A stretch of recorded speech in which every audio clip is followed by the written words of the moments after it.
Bonsoir. Je pense que tout le monde est là. Vu l'heure tardive, on ne va pas vous retenir plus longtemps que ça. En tout cas, merci aux plus courageux. J'en vois certains qui ont participé au comité éditorial que nous avons eu juste avant concernant les fabuleux voyages. Nous allons vous présenter avec Marc Lanclude, qui est de l'Agence des Dissidents, ce concept des fabuleux voyages, comment on a glissé progressivement de l'occitalité, qui est donc, pour le rappeler à chacun d'entre vous, si vous l'aviez oublié, que c'est cette convivialité, cette dolce vita à la mode occitane, comment on a basculé progressivement de l'occitalité qu'on avait engagée il y a à peu près 3 ans maintenant, vers ce concept de fabuleux voyage. Certains d'entre vous avaient vu déjà cette première présentation l'année dernière, quand on commençait juste avec ces fabuleux voyages lors des dernières convergences. Depuis, pas mal d'eau est passée sous le pont. Aujourd'hui, on est riche d'une collection d'une 50aine quasiment de fabuleux voyages qui tournent à la fois sur notre site, à la fois sur un catalogue numérique qui sera prochainement imprimé. Donc voilà, les fabuleux voyages sont en train de vivre leur jolie vie. Je vais demander donc à Marc Lanclude de vous refaire une présentation agrémentée, enfin voilà, une présentation qui est beaucoup plus construite et beaucoup plus aboutie que celle qu'on vous avait présentée déjà l'année dernière. Parce que maintenant, on a quand même l'expérience de ce concept. Merci. Je laisse la parole. Merci. Parfait. Est-ce que j'ai le son? C'est bon. Oui, l'idée aujourd'hui, c'est simplement de retracer un peu l'histoire du fabuleux voyage, de voir d'où on est parti, pour ceux qui n'étaient peut-être pas présents l'année dernière, et où est-ce qu'on est arrivé, à savoir une série TV et web-série qui a démarré il y a quelques mois et qui s'appelait Sur la route des fabuleux voyages. Donc tout est parti d'un premier constat, c'est effectivement l'émergence de ce nouveau tourisme. Un tourisme qui est en pleine réinvention, donc on le dit éco-responsable, on le veut durable, on le veut inclusif, solidaire, slow, enfin un peu sous toutes ces formes. Il est porté par des tendances qui sont lourdes et évidemment, vous l'aurez noté que la crise sanitaire a fortement accéléré et renforcé ces tendances et que plus que jamais, les notions de rencontre, de partage, d'échange, d'authenticité sont au cœur de cette nouvelle façon de concevoir ces vacances. Alors juste pour rappel, effectivement, ce nouveau tourisme doit répondre aussi à de nouveaux enjeux. Vous l'aurez noté également que, outre leur fonction de base, aujourd'hui, les vacances, c'est plus seulement se reposer, se détendre, faire un break. C'est aussi, elles jouent un autre rôle. Elle joue un rôle de création de lien social. J'entends par là qu'aujourd'hui, on crée un lien. Ce nouveau tourisme a vocation à créer un lien entre ceux qui visitent le territoire et ceux qui y vivent, entre ceux qui y vivent eux-mêmes. Donc l'idée de cette création de lien social vient effectivement renforcer ces enjeux et levier d'une économie repensée. Quand le tourisme représente 7,4% du PIB, évidemment, forcément, ça impacte l'économie et ça impacte également, on parlait de développement durable, des nouvelles façons de consommer ces vacances. Très rapidement, donc, je rappelle que ce nouveau tourisme trouve ses fondements un peu dans le voyage originel. En 2 mots, c'est pour ceux qui connaissent et ceux qui ont fait un peu d'histoire, le Grand Tour au XVIIe siècle avec ces jeunes nobles qui parachevaient leur éducation en allant faire un voyage à la rencontre, surtout à la rencontre de gens, de médecins, de savants, et que c'était cette notion-là, le voyage était effectivement loin de l'itinérance seule, loin de l'errance. C'était l'idée, c'est de rencontrer des gens. Là, on revient un peu à cette tendance-là. Et je vous invite, si vous n'avez pas déjà lu ces 2 articles, à consulter l'article de François Perroy dans e-Tourisme Info, La fin des touristes, le retour des voyageurs, et le voyageur humain de Stéphane Rossard, qui insiste sur ces 2 tendances-là, renforcées évidemment en pleine crise sanitaire. On en a entendu parler pas mal. Donc, réponse à de nouvelles aspirations qui effectivement sont se reconnecter avec la nature, mais beaucoup avec soi-même. On voit avec l'émergence d'un tourisme lié, un nouveau type de tourisme lié au bien-être.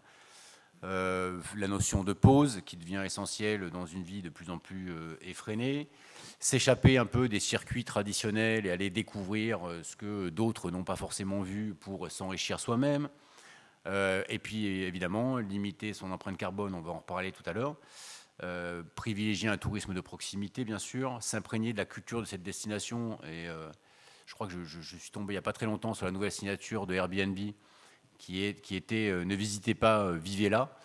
L'idée, c'était de dire effectivement de vivre, et d'où toute la tendance maintenant, quand on loue un appartement chez Airbnb, on vous laisse les 3-4 cafés les plus tradis, où on peut rencontrer des gens, les petits restos tenus par quelqu'un. Voilà, c'est ces petites expériences qu'on vient rajouter pour que les gens aient le sentiment de vivre comme ceux qui sont sur le territoire. Enfin, effectivement, il y a la notion de rencontre qui nous semble essentielle parmi ces nouvelles aspirations. On va y revenir assez rapidement. Et tout ce qui est voyage en faisant du sport.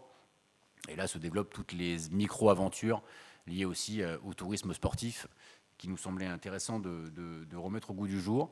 Pourquoi ? Pour trois raisons très simples. D'abord, le voyage doit avoir un sens. Et c'est ce que je disais dans le goût du voyage originel, c'est qu'un voyage qui n'a pas de sens n'est pas un voyage. Il faut effectivement maintenant qu'on lui donne un sens. Il se nourrit forcément de rencontres et il nous aspire à faire découvrir autre chose. L'occitalité, comme tu le disais, Sophie, est au cœur de la quête de ces nouveaux voyageurs. Et effectivement, je rappelle simplement dans cette plateforme de marque qu'on avait présentée l'année dernière que le voyage ici en Occitanie se nourrissait donc de ces valeurs d'occitalité. On a vraiment un croisement à la fois des valeurs qu'on défend, alors chacun définit un peu à sa manière l'occitalité, mais à l'origine, si je me permets de reprendre la parole de la présidente de la région, c'était l'hospitalité à la mode Occitanie. Effectivement, derrière cette hospitalité, il y a les notions de convivialité, de responsabilité, de bienveillance qui croisent avec les motivations de ces nouveaux voyageurs que sont des expériences toujours plus mémorables, des rencontres, du sens, de la découverte, du dépaysement. Donc on a vraiment l'occitalité et le voyage qui se rencontrent. Et donc on en arrive au fabuleux voyage, et c'était un peu le sujet du jour. C'est un maillon qui devient essentiel dans l'architecture de communication de la destination Occitanie-Sud-de-France, et je vais m'arrêter un peu là-dessus. Ça me semble être le point le plus important. Je vous rappelle l'architecture de marque très rapidement, sans être trop emmerdant, mais simplement rappeler qu'en tout en haut de la pyramide, on a l'occitalité, qui est ce qu'on définit comme un état d'esprit. C'est ce qui nous fédère, c'est ce qui nous fait préférer, qui donne naissance à un positionnement qu'on a exprimé de la sorte. C'est chez nous, l'occitalité transforme chaque séjour en un voyage qui nous fait grandir. J'insiste sur la notion de transformation. Je pense que ceux qui sont fans de lecture et de benchmark auront noté qu'en ce moment, le tourisme transformationnel, j'y suis arrivé, commence à faire son apparition. L'idée, c'est de dire qu'à un moment, dans un voyage, il y a un avant et il y a un après. Et que c'est la différence de l'expérience, de la simple expérience. Le voyage nous marque, et en gros, le voyage qu'on vient de faire va nous pousser à changer de comportement dans notre vie au tous les jours. Quand on revient de voyage, on n'est plus pareil. On n'est plus pareil parce qu'on a rencontré un producteur et que ça nous a fait réfléchir sur notre manière de consommer, de manger. On n'est plus pareil parce qu'on a rencontré un artisan, que ça nous a donné envie de tout plaquer, de ne plus être développeur informatique, mais de devenir éleveur de brebis. Bref, et ainsi de suite. Mais en tout cas, ce voyage, doit ouvrir à de nouvelles aspirations, et c'est ce qu'ils appellent aujourd'hui le tourisme transformationnel. Le mot est pas terrible. Alors, en anglais et chez les Québécois, ça passe, mais chez nous, c'est pas terrible. Mais cette notion qu'on trouve intéressante, et c'est qu'on a voulu traduire dans le positionnement, c'est que voilà, ça va nous transformer. Nous transformer comment ? Et c'est la promesse qu'on souhaite engagé, c'est de nous faire grandir. C'est ce qu'on disait, ça me transforme, je reviens, qu'est-ce qui se passe, j'ai grandi, on verra comment est-ce qu'on perçoit cette manière de grandir. À travers cette signature, les voyages qui font grandir, et j'en arrive donc à ce qui est le plus important, c'est qu'on a choisi, à travers les fabuleux voyages, de développer une offre. J'ai ouï dire que votre secrétaire d'État au tourisme, et via le dernier congrès, sommet de la Destination France lundi, disait l'offre. Les Français attendent toujours plus d'expériences inoubliables. Alors plus que, sans contrarier Monsieur Lemoine, plus que des expériences, l'idée c'est de dire qu'aujourd'hui, on va aller pousser un peu plus loin que l'expérience, qui encore une fois, on peut avoir une très bonne expérience lors d'un voyage, c'est-à-dire qu'on a quelque chose de super, je sais pas moi, une rando, ce qu'on veut, mais quand on revient chez soi, ça ne nous a pas changé non plus notre perception, notre vision de la vie en général. Donc on est un peu plus ambitieux et de se dire qu'on va vraiment développer une offre pour le coup qui colle à ce positionnement, offre intitulée donc les fabuleux voyages. Fabuleux voyages qu'on va essayer de définir parce que c'est un mot un peu compliqué. Tout le monde connaissait le fabuleux destin d'Amélie Poulain, mais l'idée du fabuleux voyage, c'était justement de revenir au sens étymologique du terme du mot extraordinaire, c'est-à-dire effectivement c'est unique, c'est inédit, c'est exclusif, c'est étonnant, ça implique de l'itinérance et ça implique effectivement cette découverte de notre région, et toujours autour de 3 piliers. Je rappelle ces 3 piliers, cette occitalité qu'on vient d'évoquer, qui est essentielle, et qu'on va essayer de retrouver à travers tous les fabuleux voyages, parce que c'est vraiment le pivot du fabuleux voyage. Encore une fois, les gens attendent des rencontres, les gens attendent des échanges, donc on va essayer de construire notre communication et de construire notre offre à partir de ça. Étant entendu que aujourd'hui, je ne sais pas si vous l'avez remarqué aussi, il y a de plus en plus de tours opérateurs qui construisent justement des voyages sur mesure comme ça. J'ai découvert ça à travers cet article québécois, où effectivement maintenant la grande mode apparemment au Québec, c'est de construire des voyages mais surprise, c'est-à-dire qu'on ne sait pas où on sait juste la destination où on va, mais on ne sait pas ce qu'on va faire. Donc c'est justement cette notion de découverte, on va rencontrer des gens et tout est construit autour de la rencontre. Deuxième point qui est essentiel sur ces 3 piliers aujourd'hui des fabuleux voyages, c'est évidemment la diversité. On a souvent dit que cette région était grande comme un pays. Ça a souvent beaucoup posé de problèmes en communication, et j'en suis le témoin direct, c'est qu'à un moment, arriver à réduire la destination Occitanie à une promesse unique de 3-4 mots, c'est pas évident tellement elle est diversifiée. On va essayer d'en faire une force. Il y a effectivement une infinité de paysages, évidemment, une offre sans doute sans nul pareil, à la fois de littoral, d'arrière-pays, de montagne, de moyenne montagne. Enfin, on a une offre qui est très très riche. Et pas uniquement, c'est aussi une grande diversité de cultures, de traditions, et de s'appuyer sur cette diversité, de se dire qu'à chaque fabuleux voyage, on va essayer d'aller au-delà de la simple description de ce qu'on montre le jour même, c'est d'aller montrer autre chose. C'est de dire, bah voilà, aujourd'hui on parle du Saint-Jacques, mais quand on fait le Saint-Jacques, en fait, on ne se limite pas à faire le Saint-Jacques. Quand on fait le Saint-Jacques, on fait de la rando. Si on fait de la rando, on s'arrête dans des auberges, on rencontre des gens dans des auberges.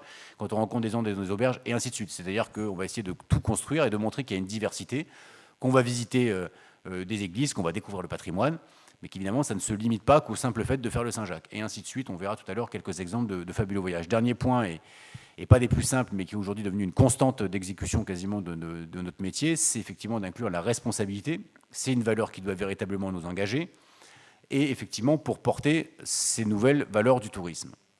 Une fois qu'on a dit ça, on se rappelle qu'on se construit toujours autour d'un triptyque, donc c'est une destination, un territoire, une cible, un produit, et avec une thématique phare. Voilà comment est-ce qu'on a construit globalement les fabuleux voyages, et de se rappeler qu'effectivement, c'était le point sur lequel je souhaitais insister, chaque fabuleux voyage doit nous montrer qu'il va nous faire grandir.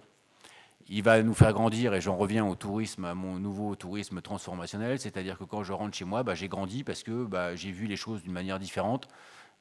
Finalement, je perçois la réalité d'une autre manière aussi aujourd'hui, et donc quand je rentre de mon voyage, il a laissé des traces en moi, profondément en moi.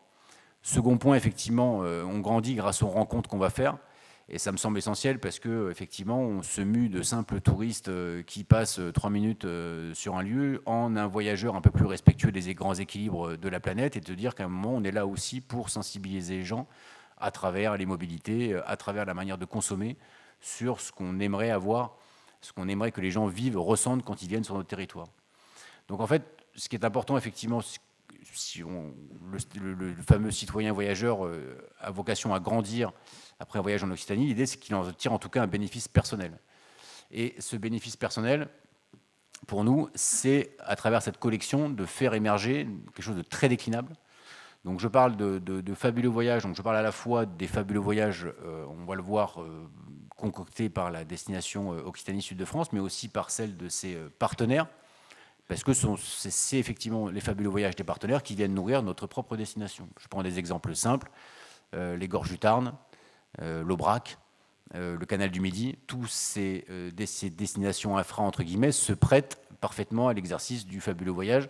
On vient de tourner, il n'y a pas très longtemps, il y a quelques semaines, un fabuleux voyage sur le canal du Midi. C'était un peu le principe de dire, voilà, un fabuleux voyage sur le canal du Midi, on l'a construit en triptyque. On s'est dit, il y a un premier voyage qui peut être gastronomique. Donc là, c'est d'aller à la rencontre de gens qui qui développent une offre de restauration conforme à ce qu'on imagine, nous, tout au long du canal du Midi. C'est aussi également avoir mené sur le canal du Midi, développer des activités et de dire qu'on n'est pas uniquement sur une péniche dans un cadre slow tourisme, mais qu'on peut aussi faire du vélo, faire de la rando, faire de l'équitation, enfin découvrir le canal du Midi autrement qu'en restant sur la péniche. Donc, encore une fois, on peut le faire beaucoup par des activités. On peut aussi croiser, c'est ce qu'on a fait sur le canal du Midi, croiser la destination canal du Midi avec le no-tourisme, c'est-à-dire qu'on peut voyager en péniche, se balader pendant 3-4 jours sur le canal du Midi et en profiter pour découvrir les plus beaux vignobles de la région. Encore une fois, on est dans l'expression de cette diversité. Enfin, on va pouvoir le faire par saison, c'est-à-dire l'idée, c'est effectivement de développer, j'ai Patrick en face de moi, mais il n'y a pas très longtemps, qui m'a parlé effectivement de cette destination hiver et de dire qu'on peut très bien monter une collection hiver qui sorte de simples activités de ski traditionnelles. C'est aussi d'aller à la rencontre des gens dans les stations, qu'est-ce qui se passe en montagne l'hiver, et pas uniquement avec un musher, mais aussi avec des restaurateurs, avec des gens qui vivent sur le territoire et qui peuvent nous en parler. Donc on peut le faire par saison, on peut le faire par destination, on peut le faire par activité. En fait, on peut le croiser, ces fabuleux voyages, un peu comme on le souhaite, dès lors qu'on respecte nos 3 piliers et que ça nous parle itinérance. Donc je voulais, ce que j'avais proposé à Sophie, je pense que c'était le plus simple pour lancer le débat sur quelque chose d'un peu pas forcément très facile à appréhender, prendre plusieurs exemples de fabuleux voyages. On en a fait une vingtaine, donc voilà, au choix, j'ai choisi de présenter d'abord des fabuleux voyages. Un premier fabuleux voyage, celui qu'on a fait dans le Gers, et ce qu'on a fait dans le Gard et dans le Tarn. L'idée étant cela de voir ça, c'était la base. On a commencé là-bas, c'est-à-dire qu'on a couvert tous les départements. On est allé faire par destination, on va dire, des fabuleux voyages. Et enfin, de regarder un dernier fabuleux voyage sur la route de Saint-Jacques qu'on vient de faire dans le Lot, pour voir qu'on peut croiser à la fois, donc je parlais tout à l'heure du Saint-Jacques, on peut croiser Saint-Jacques, gastronomie, tradition, culture, et toujours à travers une rencontre.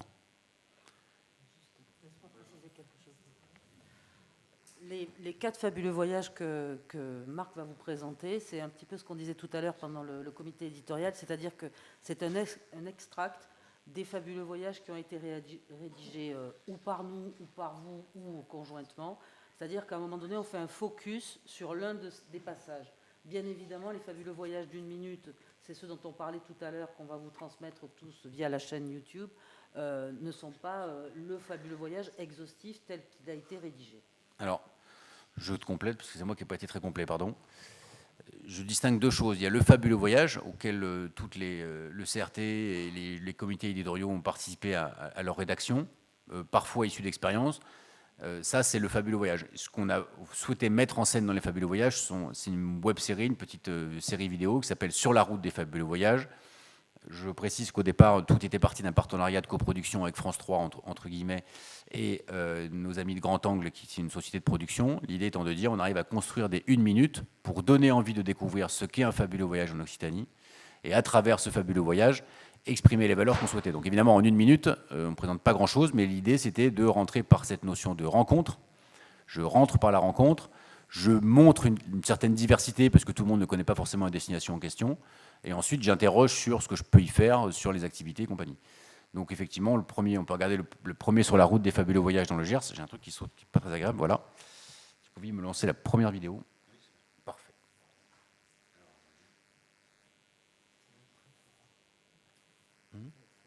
Ça va être fort. Là, il n'y a pas de son, tu vois, c'est pas si fort que ça.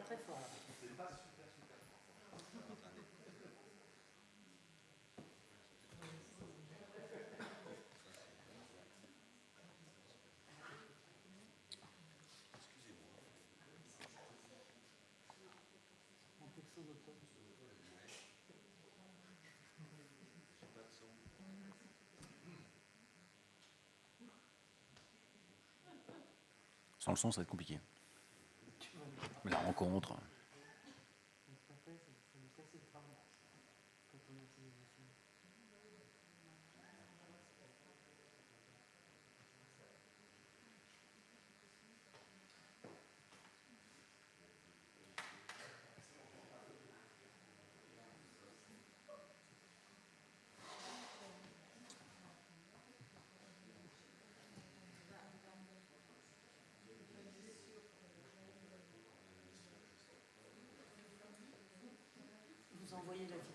4 ou vous envoyez le lien?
Claquette, oui.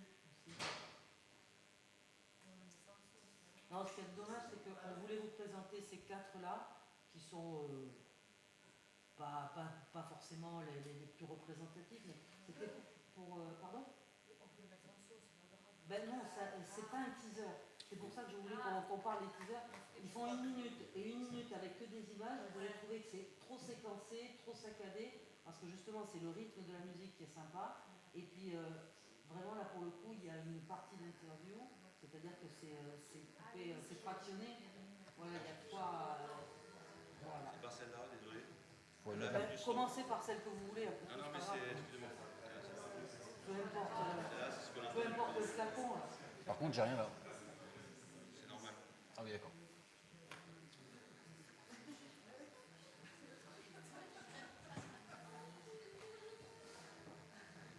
C'est mieux quand ça arrive en fin de journée.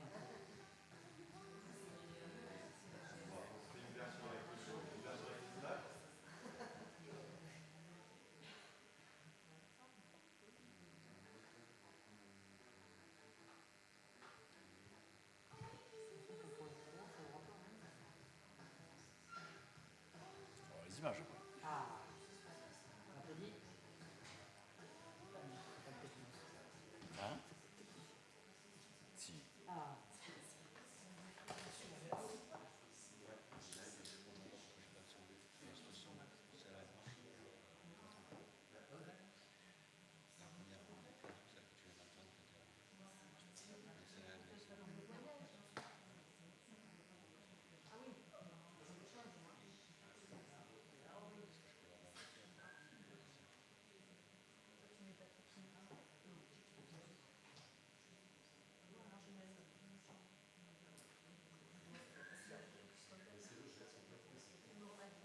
C'est le slow-tourisme. Ça va venir.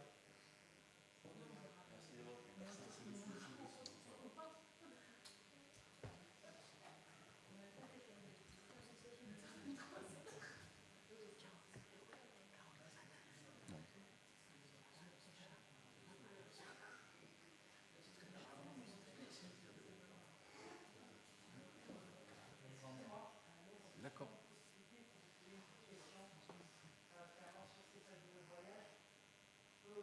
Bien sûr, on va lancer un petit peu.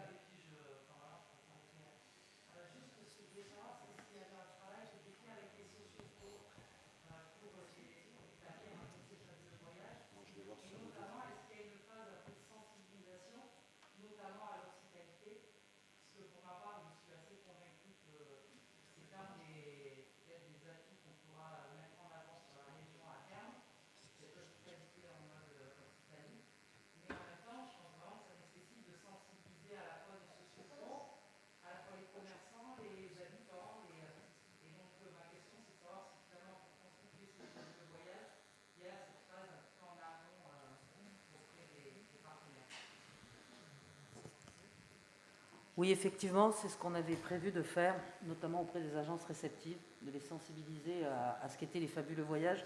Mais vous comprendrez bien qu'on avait besoin de s'approprier ce concept, et c'est pas inutile si ça fait, et c'est pas sans sans raison, si ça fait déjà 1 an qu'on essaie de faire un peu de prosélytisme autour de ça pour expliquer vraiment et revenir sans arrêt sur les piliers qui constituent un fabuleux voyage. Donc déjà, je pense que les institutionnels que nous sommes, et on a vraiment limité notre intervention au département et aux 2 OT des métropoles pour l'instant.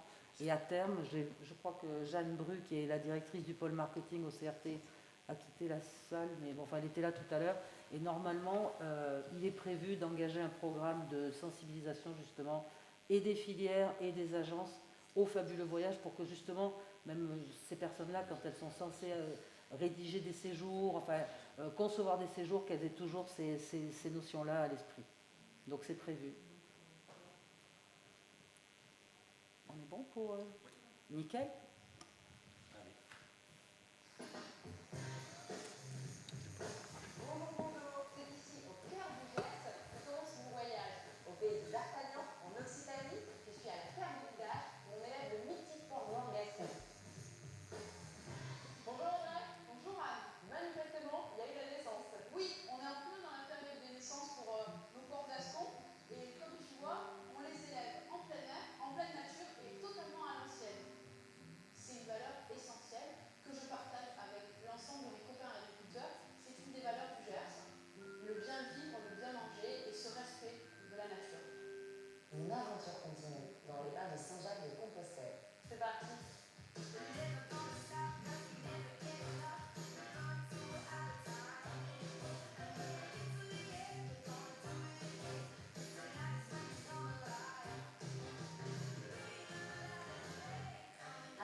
Donc là, 2 mots là-dessus, sur le choix de ce premier fabuleux voyage. Je rappelle juste le format. Donc là, on vous montre juste le format 1 minute qui a donné lieu à un partenariat donc, avec France 3. L'idée était de dire que on n'achetait pas la minute sur France 3 Occitanie et qu'on produisait du contenu pour eux en coproduction avec eux et qu'ils pouvaient exploiter ce contenu, en échange de quoi nous, on était juste sponsor de notre propre émission.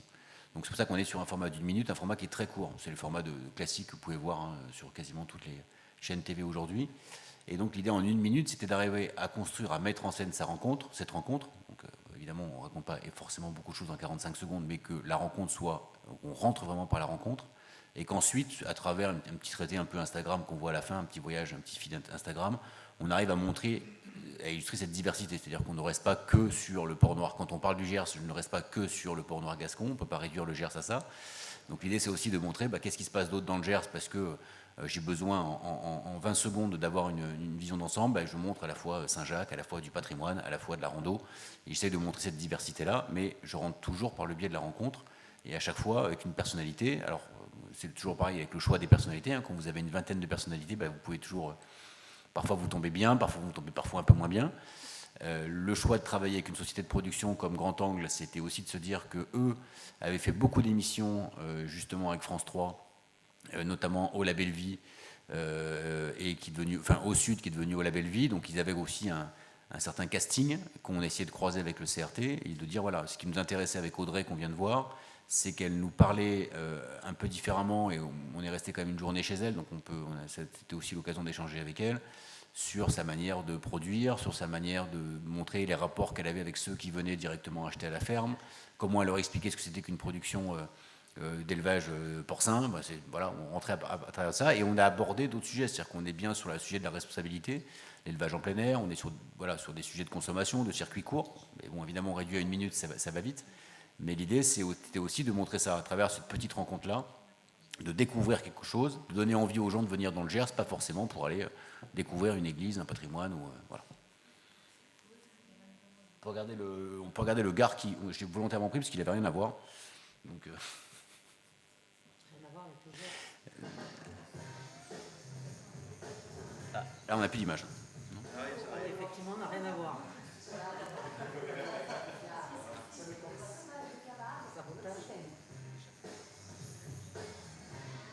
Bonjour Alain. Bonjour. Alors c'est ça, le cheval Camargue. Et oui, il fait partie de notre vie quotidienne et puis indispensable bien sûr parce qu'il sert avant tout à la conduite des troupeaux et les taureaux, les vaches en Camargue vivent dans des endroits qui sont inaccessibles si on n'a pas le cheval. Il est adapté à son pays et puis c'est notre compagnon l'aventure en Camargue se poursuit. Vous me suivez?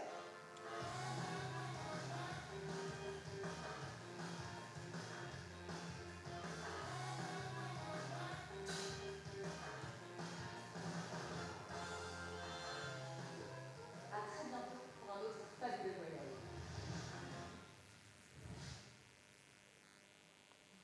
J'ai pris volontairement celui-là parce que c'est un sujet compliqué.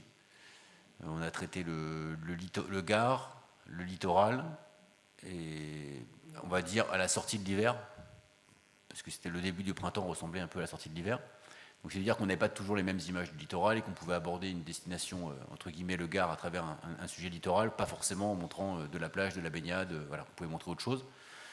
Et même si effectivement, toujours, on a toujours confronté à cette difficulté d'illustrer un sujet, pas forcément dans la bonne saison, mais là, encore une fois, on rentre, et je pense qu'on ne se concentre pas trop là-dessus, on rentre par la rencontre avec...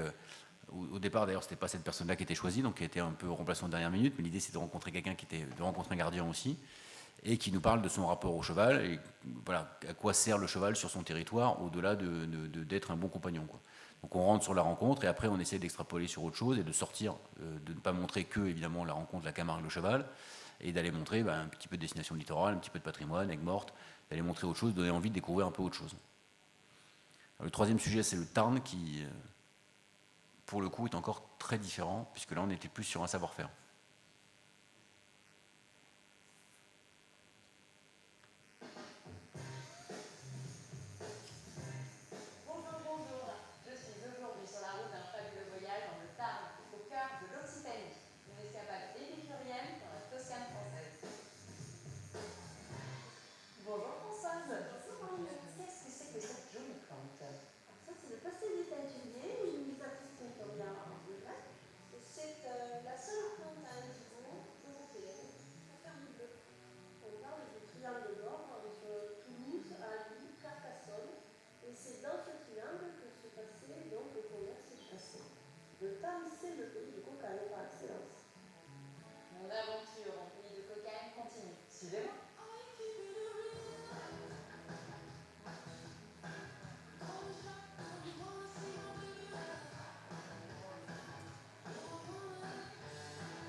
Voilà, donc là, on glisse effectivement d'un savoir-faire artisanal et de se dire que ça me permet de découvrir le Tarn et de voir autre chose. Donc, le sujet, on aurait pu faire la même chose en rentrant par exemple par l'onotourisme. On aurait pu rentrer par le sujet Gaillac, Vin de Gaillac, et de se dire qu'on allait traiter effectivement le sujet principalement en 45 secondes sur les vins de Gaillac et ensuite avoir le reste du temps sur ce qu'on pouvait découvrir d'autre dans le Tarn, vous l'aurez compris. Alors, on a un dernier exercice là qu'on a fait qui date d'il y a 3 semaines, donc qui est un peu plus frais.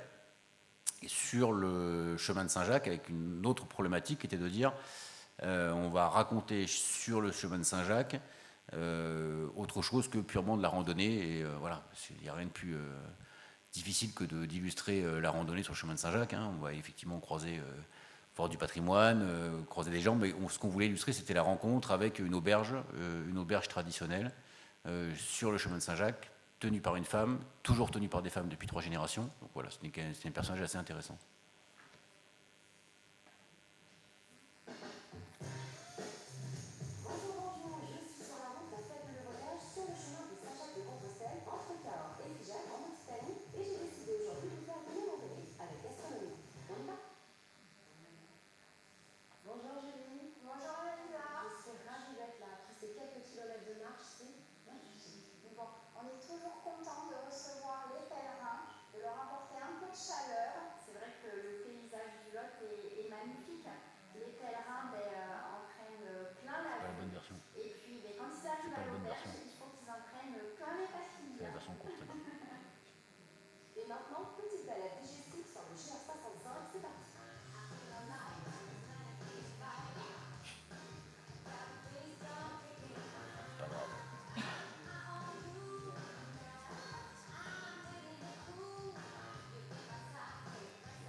Deux commentaires. D'abord, c'est pas très grave, mais c'était pas la bonne version. En fait, je voulais vous montrer une version longue, parce qu'on a testé autre chose sur cette nouvelle série, c'est qu'on a fait une version, on trouvait qu'on était un peu court en contenu.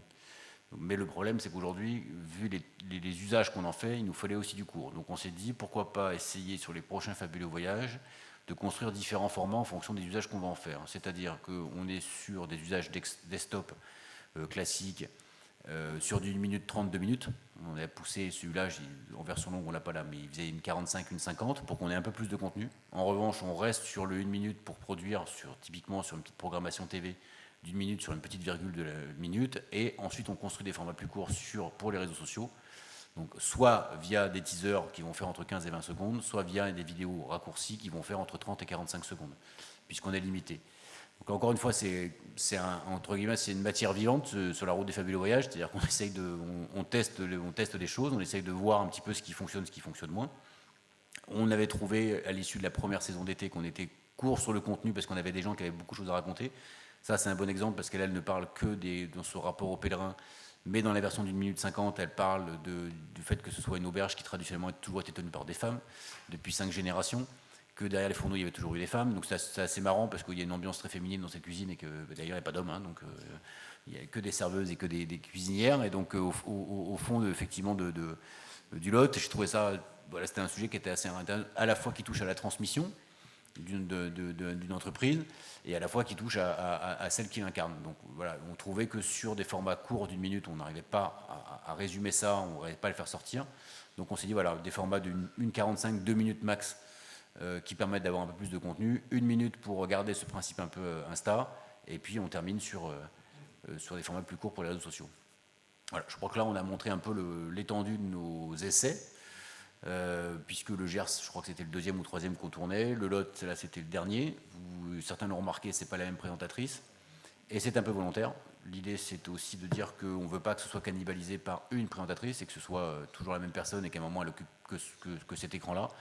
De se dire que si je décidais de faire une série hiver, montagne, plutôt axée sur du sport un peu freeride, du sport un peu plus extrême entre guillemets, je pourrais trouver une jeune femme ou un jeune homme qui plus dans les sports un peu à sensation et qui pourrait nous accompagner, que si demain je vais faire une série très gastronomique de 4-5 épisodes, je pourrais trouver quelqu'un une journaliste qui plus dans l'univers culinaire, et ainsi de suite sur le vin, et de me dire que on ne veut pas s'attacher, c'est pas facile, mais je ne veux pas m'attacher à une personne qui brusquement devient l'incarnation même de ce programme.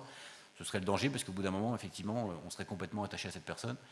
Or, je trouve que ce qui est intéressant, c'est de faire évoluer aussi la présentatrice en fonction des thématiques qu'on souhaite aborder. Donc là, on avait des premières thématiques qui pouvaient être génériques, mais on ne s'interdit pas d'utiliser en fonction des thématiques demain.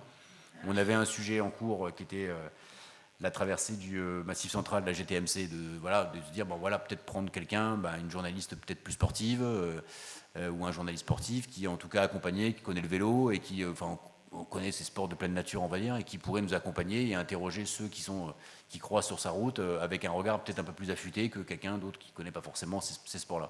Et ainsi de suite. L'avantage, pour compléter ce que vient de dire Marc, c'est que l'avantage de ces Fabuleux Voyages, c'est qu'après, c'est extensible dans tous les sens. C'est-à-dire qu'on peut s'en servir. Marc parlait de plusieurs formats. On a réussi à créer un teaser de 40 secondes, me semble-t-il, sur les parcs. 30, mais on aurait pu monter à 40. Uniquement à partir des images qu'on était allé tourner dans les 13 départements, parce qu'on avait traversé justement des parcs. Donc la matière qu'on est en train d'engranger est colossale et nous donne la possibilité d'une utilisation maximale. Que ce soit pour des vidéos de courte durée, comme il le soulignait, pour mener des campagnes sur les réseaux sociaux. Ça alimente aussi, et c'est ce qu'on disait tout à l'heure pendant le comité éditorial, ça peut alimenter aussi vos sites internet. On a les formats verticaux, horizontaux, tout ce que vous voulez, mais au travers de teasers, on a réussi à en faire sur le littoral, sur la montagne, sur les parcs, sur la campagne, sur l'urbain. Après, c'est vrai que l'utilisation d'1 minute, il faut se poser comme on est là, et il faut les regarder de façon un peu plus attentive. Mais ça donne quand même une grande souplesse d'utilisation. Et donc, comme je vous le disais tout à l'heure, on est en train de réfléchir à la prochaine saison, peut-être pour cet hiver, dès le mois de décembre, si c'est possible, ce que je vous disais, d'en faire 2 sur les Pyrénées et 1 sur les Cévennes pour illustrer la thématique de l'hiver, pas forcément au travers de la neige, même si la météo semble dire qu'il y aura un petit peu de neige pour aller faire de jolies images, mais voilà, progressivement, on va essayer de continuer la collection à partager le plus largement possible. Et encore une fois, c'est une matière vivante, donc c'est-à-dire que je le dis avec beaucoup d'humilité. Je pense qu'il faut savoir le faire évoluer aussi. On a fait parfois pas des erreurs de casting, mais on s'est rendu compte qu'avec le temps, voilà, il y avait certains types de profils qui nous intéressaient plus que d'autres aussi. On essaye d'impliquer ceux qui vivent sur le territoire pour comprendre, pour trouver ces profils. La difficulté, c'est aussi de pouvoir nous-mêmes nous faire une conviction sur ce que ces personnes-là peuvent nous apporter, et c'est toujours très difficile de faire un choix, quoi. Il est évident qu'à chaque fois, on fait un petit casting de 4-5 personnes, on les appelle, on voit s'ils sont à l'aise devant la caméra. Très souvent, on nous dit « mais pourquoi t'as pas interrogé Jean-Pierre de l'auberge machin ?» En fait, le problème, c'est qu'on a appelé Jean-Pierre, et que Jean-Pierre, il n'est pas du tout à l'aise devant la caméra, il a du mal à enchaîner 3 mots, et que on peut pas, c'est injuste, hein, mais voilà, c'était quand même un gros challenge au départ d'arriver à monter, pas sur un exercice, mais sur 20, et on va arriver à 30 demain, une trentaine de fabuleux voyages en vidéo, où on fait parler les gens du territoire. C'est quand même assez rare, parce que ceux qui nous vendent aujourd'hui le territoire sont ceux qui y vivent. Tous ces gens qu'on voit, ce ne sont que des gens qui vivent sur le territoire, donc c'est pas des gens c'est pas les professionnels de la caméra. Donc on est quand même, mine de rien, on reste quasiment une journée entière chez eux pour arriver à sortir 45 secondes d'interview. C'est pas évident, parce que c'est lié à des conditions climatiques, parce que c'est lié à leur vie aussi. Il y a des éleveurs, on n'a pas vu un autre sur le Lot, mais il élève des chèvres et puis il y a un problème, donc au bout d'un moment, on perd du temps. Tout ça, on est sur des délais très courts. Donc quand on nous dit, effectivement, on essaye d'avoir une vision la plus partenariale possible pour choisir. Encore une fois, le fait de s'être appuyé sur la plus grosse boîte aujourd'hui de production documentaire française, qui est Grand Angle, qui est à Bordeaux, c'est l'idée de dire que comme ils ont bossé avec France 3 ici, qui connaissent parfaitement le territoire, le réalisateur a fait plus de 200 émissions sur le territoire, donc il connaît les contraintes climatiques, il connaît le patrimoine, il connaît les problèmes de lumière, il connaît tout ça, et il peut nous guider, parce que le challenge, c'est d'arriver en une journée à tomber un épisode d'une minute. Donc c'est quand même pour des raisons budgétaires, hein, sinon s'il y a des dérives, c'est pas maîtrisable. Donc l'idée, voilà, encore une fois, c'est d'arriver à trouver un sujet. Moi, j'ai vu dans les expériences que tu m'avais transmises, voilà, plein de sujets qui m'éclateraient, hein. Le brame du cerf, je crois qu'elle n'est pas là aujourd'hui, mais le brame du cerf dans les Cévennes, il y aurait des trucs quand même assez sympas à faire. La difficulté de ça, c'est que le problème, c'est que, voilà, vous l'aurez compris tout seul, c'est pas si simple, des problématiques météo. On parlait de cet hiver d'une descente freeride du pic du Midi.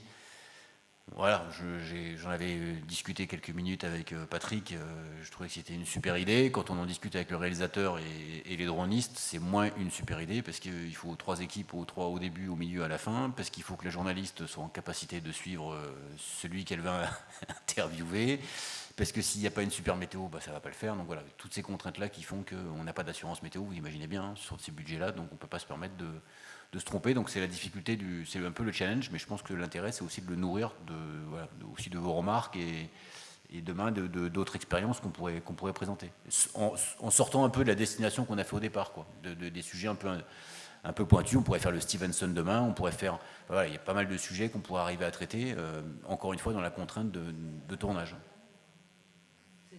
On va vous laisser la parole parce que c'est quand même aussi l'objectif de discuter, mais justement, c'est ce qu'on disait tout à l'heure, c'est à vous de nous proposer aussi désormais des sujets de fabuleux reportages, de fabuleux voyages, pour faire des fabuleux reportages derrière, et on extraira de ces idées-là. Il y en a quelques-unes qui ont germé tout à l'heure, qui peuvent être pas inintéressantes pour la suite à donner. On avait parlé de l'accessibilité, on a parlé des premiers fabuleux voyages, peut-être avec des grands-parents avec leurs petits-enfants, parce qu'on va aussi changer peut-être de braquet. Peut-être qu'on va rentrer, tout à l'heure tu le disais Marc, on peut rentrer par la saison, on peut rentrer aussi par la cible. Donc c'est vraiment, ça peut se croiser dans tous les sens. Moi, Sur l'accessibilité, juste je complète, on s'était déjà renseigné, puisqu'on a trouvé effectivement, on a déjà un casting dans les Hautes-Pyrénées notamment. Une personne qui encadre justement des descentes en VTT pour des personnes à mobilité réduite. Voilà, il y a un sujet qui peut être sympa et intéressant. En sortant pas forcément de la rencontre avec que 2 personnes, mais ça peut être la rencontre avec 2-3 personnes, un moniteur et son élève avec la journaliste. Ça peut être 3 personnes, 4 personnes. Mais l'idée, ce que je dis à Sophie, je pense que ce qui est intéressant et essentiel, c'est de continuer à rentrer par la rencontre. C'est pas le plus simple. Ça pose beaucoup de contraintes, mais encore une fois, c'est ce que j'ai exprimé tout à l'heure. Si on reste sur ce fabuleux voyage dont le pivot c'est l'hospitalité, il faut qu'on continue à capitaliser sur cette notion de rencontre et d'aller à la rencontre de gens sur le territoire, ceux qui y vivent, puisqu'il semblerait que ce nouveau tourisme exprime aujourd'hui cette volonté des nouveaux voyageurs de rencontrer entre guillemets des vrais gens, voilà, voir un peu ce qui s'y passe et de sortir un peu de ce qu'on a vu dans la pub ces derniers temps, quelque chose de très fake et de très tourné, de très voilà. On va les laisser parler. Oui. Sur Lozère, vous avez un prestataire aussi qui mène le marcheur de Saint-Jacques handicapé sur le chemin avec un escargot.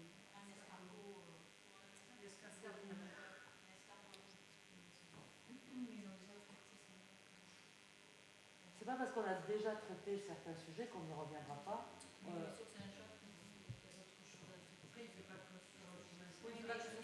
Oui, voilà. Il y a aussi des canoës adaptés aux handicapés à la place.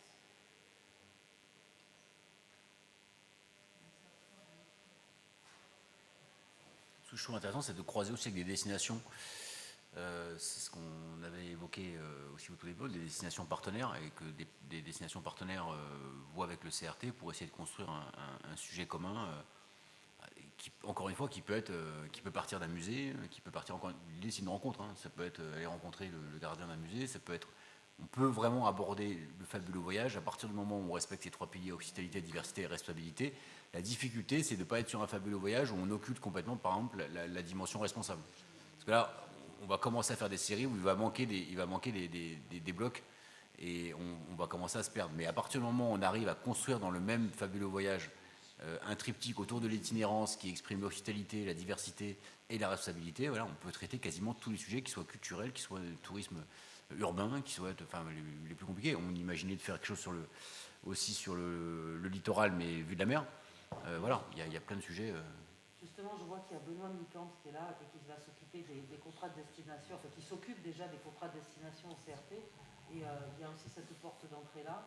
Bon, on a commencé à la traiter avec le Canal du Midi, avec le littoral aussi. L'Aubrac. L'Aubrac, c'est pas un contrat. Mais c'est un pacte et c'est vrai que. Oui, non, mais ça rentre, c'est le même schéma. Le pacte de l'Aubrac, des Gorges du Tarn. Peut-être qu'à terme, il y aura aussi les Cévennes. Bon, voilà. Donc c'est vrai qu'il y a une profusion de sujets à traiter, mais quelle que soit l'entrée, et toujours en gardant, comme dit Marc, cette notion de rencontre, d'aller au contact des populations. Mais c'est vrai qu'il y a plusieurs portes d'entrée, c'est ça l'intérêt du fabuleux voyage. Donc à vous maintenant non pas d'inventer la vie qui va avec, comme le disait Jean Pinard tout à l'heure, mais d'inventer le fabuleux voyage qui est dans votre territoire.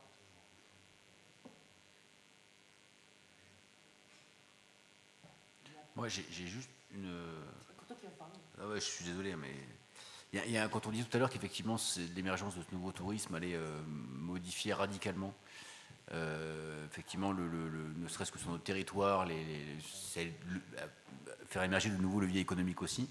J'ai été fasciné le nombre de rencontres avec des professionnels qui ont modifié leur manière de travailler, notamment je pense à cette restauratrice dans le Lot qui m'explique qu'elle était fermée tout le mois de juillet. Et j'avoue que moi ça m'a marqué, elle m'avait dit mais Et en fait, bah voilà, elle s'est adaptée aussi à ça, RSE, personnel, des gens qui ont des enfants, avaient aussi le droit de partir en vacances, donc elle a fait le choix de partir, de fermer tout le mois de juillet dans le Lot, et justement de dire, bah non, je vais essayer de construire autre chose et d'être plus forte là où les autres ont une saison plus entre guillemets, plus molle.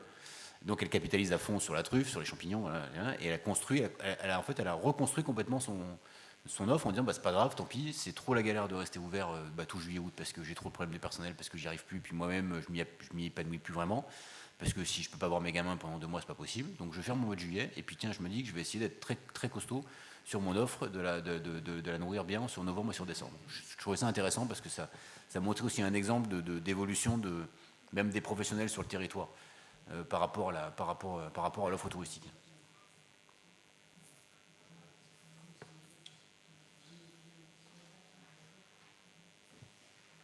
Pas de questions, pas de remarques, pas de... Bon. Et on peut tous les voir, sur la route des fabuleux voyages. Maintenant, je crois qu'ils sont tous sur YouTube. Hein. Je dis des bêtises. Alors, ils sont tous sur YouTube. Et justement, vous voyez tout à l'heure, on va faire un lien à tout le comité éditorial, donc à tous les partenaires. Mais on est en train de remanier complètement la bibliothèque YouTube de façon à ce qu'il soit beaucoup plus accessible. Et dans tous les formats, encore une fois, c'est pas qu'une minute dans ce format-là à utiliser. Vous avez des tas de formats que vous pouvez utiliser sur vos différents supports numériques.